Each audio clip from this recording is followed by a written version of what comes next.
سوال، مکہ مکرمہ میں خانہ کعبہ کے بعد سب سے افضل جگہ کون سی؟ جواب، شیعہ اور سنی تمام علماء کا کہنا ہے حضرت خدیجہ کا گھر۔ پاکستان گورنمنٹ 85 تک کتاب دیتی تھی، اس میں لکھا تھا حضرت خدیجہ کا گھر کعبے کے بعد افضل ترین جگہ، لیکن 85 تک یہ گھر تھا، پھر یہ توڑا گیا، صحن بنایا گیا، جگہ تقریباً یہ پول تھی۔ اگر کوئی کہے کہ مولانا آپ کو کیسے پتا، اس لیے کہ کم سے کم 15 سے 20 دفعہ اس گھر میں ہم لوگ گئے تھے، شروع کے سارے قافلے جاتے تھے۔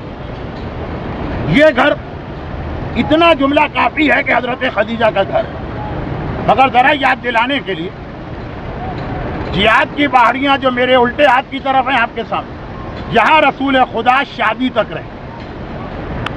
جب جناب خدیجہ سے شادی ہو گئی تو حضرت رسول خدا اس گھر میں آ گئے، اور یہ بالکل سیدھ ہے جو شام سے قافلے آتے ہیں۔ اسی گھر کی چھت سے جناب خدیجہ نے تجارتی قافلے کو دیکھا، اور حضرت خدیجہ کا گھر رسول اللہ کے گھر اور حرم کے بیچ میں پڑ رہا۔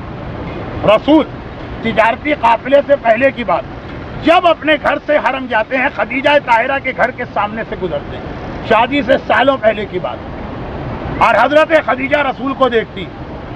ایک دن ان کے گھر میں یہودی عالم یہیں بیٹھا، اس نے کہا پہچان لو اس کو، جو اس سے شادی کرے گی دنیا اور آخرت بن جائے گی۔ ایک دن ایک عیسائی عالم ان کے گھر بیٹھا، اسلام سے پہلے ہی حضرت خدیجہ کو مختلف مذاہب سے بڑی دلچسپی تھی۔ پہچان لو جو عورت اس نوجوان سے شادی کرے گی وہ جنت کی سردار ہوگی۔ حضرت خدیجہ کے ساتھ محلے کی عورتیں ہوتی تھی، سب مذاق اڑا دیتی۔ حضرت خدیجہ وہاں سے رسول سے متاثر ہوئی، پھر تجارتی قافلے کا واقعہ پیش آیا، شادی کا پیام دیا، شادی ہوئی۔ رسول خدا اپنے گھر سے نکل کے یہاں آ گئے اور 28 سال اس گھر میں رہے، جہاں پہ یہ الیکٹرک پول۔ آپ کو بعد میں جنت المالا تو میں اتنی دفعہ کہہ چکا ہوں، پھر بھی لوگ کم جائیں، یا تو آپ ہر دوسرے دن آ سکتی، ہر دوسرے دن آ سکتے۔ 28 سال رسول خدا اسی گھر میں رہے۔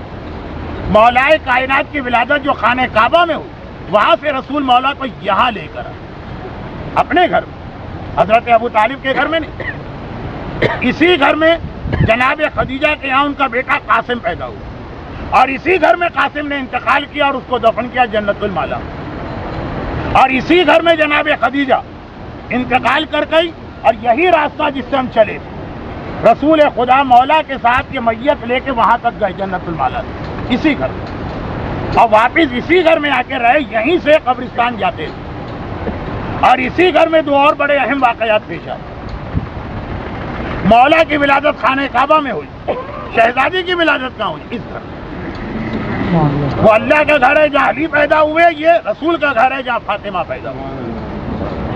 عظمت میں یہ گھر کم نہیں رہا جہاں فاطمہ زہرا کی ولادت تھی، اور یہی وہ گھر ہے کہ شب ہجرت مولا کو بلایا رسول نے، اسی گھر میں اپنے بستر پہ لٹایا، اور اسی گھر سے رات کے اندھیرے میں نکلے۔ کفار مکہ کھڑے ہیں، پیغمبر سورہ یاسین کی آیت کی تلاوت کرتے ہوئے اور مٹھی ان کے اوپر چھڑکتے ہوئے ان کے درمیان سے نکل کے گئے۔ جناب خدیجہ سے شادی اس گھر میں ہوئی، قاسم کی ولادت یہاں ہوئی، شہزادی کی ولادت یہاں ہوئی، خدیجہ اور ان کے بیٹے کا انتقال یہاں پہ ہوا، اور مولائے کائنات کے 23 سال یہاں گزرے اور یہیں سے ہجرت ہوئی۔ برحمتك يا أرحم الراحمين وصلى الله على محمد وآله الطاهرين